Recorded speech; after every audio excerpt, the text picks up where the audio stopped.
இப்போ நாம் கொஞ்ச நேரம் மைண்ட் பற்றி தெரிஞ்சுக்கலாம். ஓகே, 7 பாடிஸ் பற்றி எல்லாமே தெரிஞ்சுக்கிட்டோம். ஒவ்வொரு பாடியோட கேரக்டரிஸ்டிக்ஸ் பற்றி தெரிந்து கொண்டோம். அந்த பாடி எங்கெங்கே யூஸ் ஆகுதோ தெரிந்து கொண்டோம். எந்த பாடி ஆக்ஷனில் இருக்குது அப்படின்னு சொல்லி நம்ம ரெக்கக்னைஸ் எப்படி பண்ணணும் அப்படின்னு சொல்லி எல்லாமே தெரிந்து கொண்டோம். இப்போ மைண்டு பற்றி, மைண்ட் அண்ணா எங்கே இருக்கும்? எனி ஐடியா எங்கே இருக்கும் மைண்ட்? அதுக்குள்ளே இருக்கிறது பிரெயின் மேடம், மைண்டு கிடையாது. எங்கே இருக்கும் மைண்ட்? இங்கே இருக்கிறது ஹார்ட் சார், மைண்டு கிடையாது.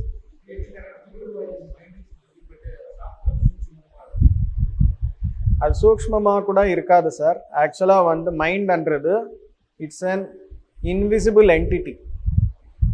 இன்விசிபிள் என்டிட்டி, அது கண்ணுக்கு தெரியாது, ஆனால் அதோட இம்பேக்ட் நம்ம மேலே இருக்கும். ஓகேங்களா? இப்போ மெடிடேஷன் பண்ணுறதுக்கு சுவாசத்தின் மீது கவனம் செலுத்துவோம் அப்படின்னு சொல்கிறோம். உங்கள் கண் எங்கே இருக்குது அப்படின்னு சொன்னால் நீங்கள் காமிக்கிறீங்க இங்கே இருக்குது அப்படின்னு சொல்லி. பல்ல எங்கே இருக்குன்னா இங்கே இருக்குன்றீங்க. கிட்னி எங்கே இருக்குன்னா உள்ளே இருக்குது அப்படின்னு சொல்கிறீங்க. உங்களோட மூக்கு எங்கே இருக்குன்னா இங்கே காமிக்கிறீங்க. உங்களோட சுவாசம் எங்கே இருக்குது அப்படின்னா எங்கே காமிக்கிறீங்க? எங்கே இருக்குது எனக்கு தெரியலையே. அது உள்ளே போது வெளில வருது, அவ்வளோதான். அது ஃபீல் ஆகுறோம். அந்த சுவாசம் ஸ்டாப் ஆயிடுச்சு அப்படின்னா நாமே இல்லை இல்லையா? ஸோ சுவாசம்ன்றது இன்விசிபிள் என்டிட்டி. மைண்ட்ன்றது கூட ஒரு இன்விசிபிள் என்டிட்டி. நம்ம மைண்ட் கண்ட்ரோல் பண்ணணும் அப்படின்னா இன்னொரு இன்விசிபிள் என்டிட்டி தான் வேணும் நம்மளுக்கு. ஒரு இன்விசிபிள் என்டிட்டின்னு கண்ட்ரோல் பண்ணணும் அப்படின்னா இன்னொரு இன்விசிபிள் என்டிட்டின்னு தான் நம்ம ஒரு வெப்பன் மாதிரி யூஸ் பண்ணுறோம். மைண்ட்ன்றது invisible entity. Through the invisible entity called breath we are going to control the mind. அந்த மைண்ட் கண்ட்ரோல் ஆனால் ஆட்டோமேட்டிக்காக பாடி அண்ட் கான்ஷியஸ்னஸ் இது யுனைட் ஆகும். அப்போ தான் நம்மளுக்கு ஒரு காட்ஹுட்ன்றது நம்மளுக்கு அறிவு வரும். ஓகேங்களா மாஸ்டர்ஸ்? ஸோ மைண்ட் அண்ணா என்னன்னா it's an invisible entity, first point. ரெண்டாவது வந்து நீங்கள் யார் அப்படின்னு சொன்னாக்கா நீங்கள் என்ன சொல்கிறீங்க? ரமண மகர்ஷி சொல்கிறது விட்டுருங்க. பேசிக்காக உங்களுக்கு ஆன்மீகம் என்றாலே தெரியாதுன்னு சொல்லி நினச்சிக்கோங்க. நீங்கள் யார் அப்படின்னா நீங்கள் என்ன சொல்கிறீங்க? பேர் சொல்கிறீங்க. அது கிடையாது. நீங்கள் யார் அப்படின்னா நான் இந்த ஊர்லேருந்து வந்தேன் அப்படின்னு. உங்கள் ஊர் கேட்கல. நீங்கள் யார் அப்படின்னா நான் ஒரு ஆம்பளை, நான் ஒரு பொம்பளை அப்படின்னு சொல்லுங்க. நீ யார் அப்படின்னு அது கேட்கல. நீ யார் அப்படின்னு கேட்குற. இப்படியே போனால் ஒருத்தர் ஒரு ஆன்சர் தருவாங்க. அந்த ஆன்சர் எல்லாம் எங்கிருந்து வருது? லாஜிக்கல் மைண்டில் இருந்து வருது. ஸோ இங்கே என்ன உங்களுக்கு சொல்ல விரும்புகிறேன் அப்படின்னா there are many kinds of mindsets. A Hindu mind, a Christian mind, a Islamic mind, a Jain mind, a Sikh mind, an American mind, Indian mind, German mind. இந்த மாதிரி நிறைய மைண்ட் செட்ஸ் இருக்கு. ஓகேவா? Catholic mind, communist mind, so many kinds of minds are there.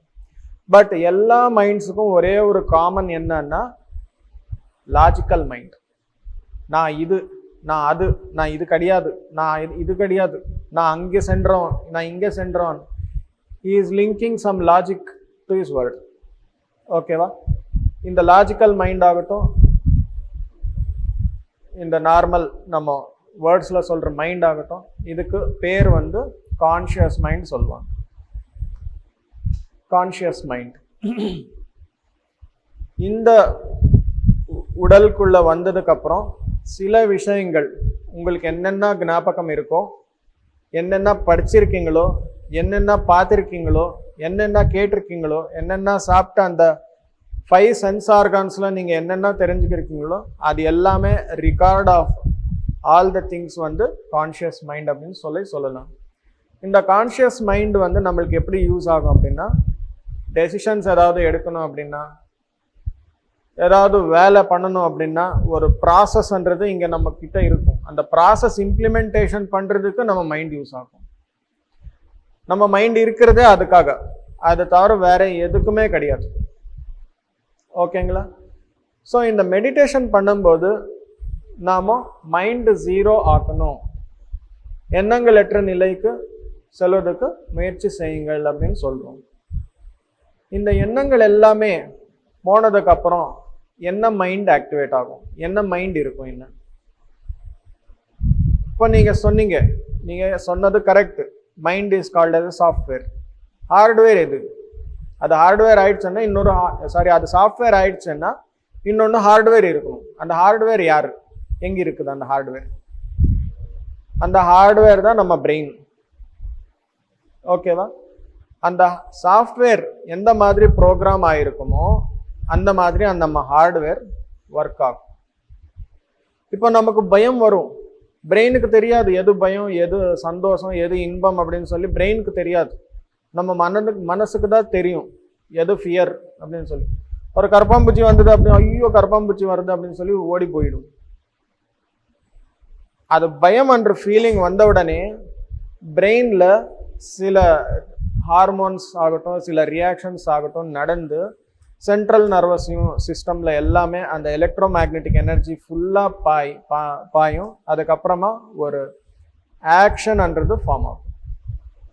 So the brain and mind are linked like this together. பிரெயின்ன்றது வந்து hardware, மைண்ட்ன்றது வந்து software. இப்போ meditation பண்ணும்போது நம்ம மைண்டு ஜீரோ ஆகும், ஜீரோ பண்ணிடும், எந்த எண்ணங்களும் இல்லாமல் ஜீரோ பண்ணுறோம். அப்போ பாடியில் என்ன ஆகும்? பிரெயினுக்கு யார் இன்ஸ்ட்ரக்ஷன்ஸ் தருவாங்க? எந்த இன்ஸ்ட்ரக்ஷன்ஸும் தரமாட்டாங்க. இங்கே ஏதாவது சாஃப்ட்வேர் இன்ஸ்ட்ரக்ஷன் கொடுத்தா தானே ஹார்ட்வேர் ஆக்ட் ஆகும். இங்கே சாஃப்ட்வேர் எதுவும் இன்ஸ்ட்ரக்ஷன் கொடுக்கக்கூடாது அப்படின்னு சொல்லி ஜீரோ பண்ணிட்டோம் சாஃப்ட்வேரில். அப்போ ஹார்ட்வேர் என்ன ஆகும்? சைலண்ட் ஆகிடும், ஒரு ரிலாக்ஸ்டு பொசிஷனுக்கு வந்துடும். இந்த ஹார்ட்வேருக்குள்ள ஒரு அதோட இன்டெலிஜென்ஸ், செப்பரேட் இன்டெலிஜென்ஸ் இருக்கு. அந்த இன்டெலிஜென்ஸ் என்ன பண்ணும்?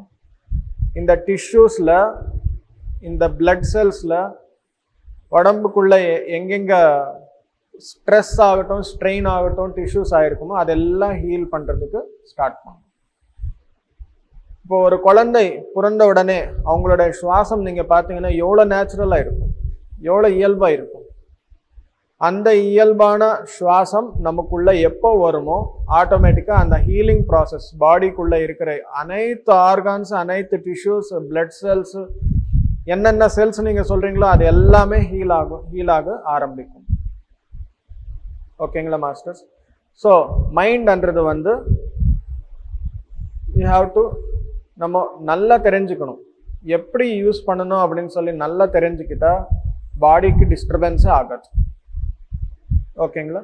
அது கான்ஷியஸ் மைண்ட். எப்போ நாம் இந்த கான்ஷியஸ் மைண்ட்ன்றது ஜீரோ பண்ணுறோமோ ஆட்டோமேட்டிக்காக நம்மளுக்கு தியான அனுபவங்களே வரும். தியான அனுபவங்கள் என்ன? வெறும் இந்த வலி வருது, லைட்னஸ், இது மட்டுமே இல்லாமல் நம்மளுக்கு தேர்ட் ஐ விஷன்ஸ் வரும், ஆஸ்ட்ரல் ட்ராவல் வரும், காசுவல் ட்ராவல் ஆகும், எல்லாமே ஆகும்.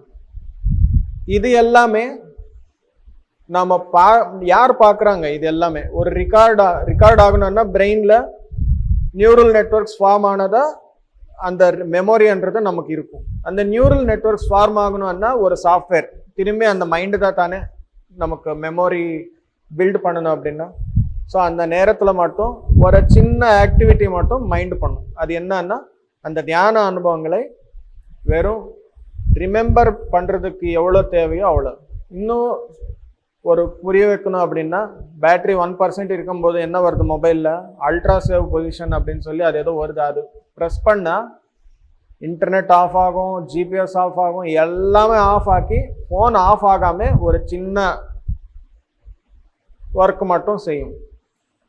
கரெக்டு தானே நான் சொன்னது? Same thing happens in the mind also. எல்லா கண்டிஷன்ஸும் எல்லா லாஜிக்ஸும் எல்லாம் ஆஃப் ஆக்கி அந்த தியான அனுபவம் என்ன வருதோ அதை மட்டுமே ரிமெம்பர் பண்ணுறதுக்கு நியூரல் நெட்வொர்க்ஸ் ஃபார்ம் பண்ணுறதுக்கு மைண்டில் பிரெயினில் என்ன தேவையோ அது மட்டுமே ப்ரோக்ராம் நடக்கும். இப்படி யூஸ் பண்ணிக்கணும்.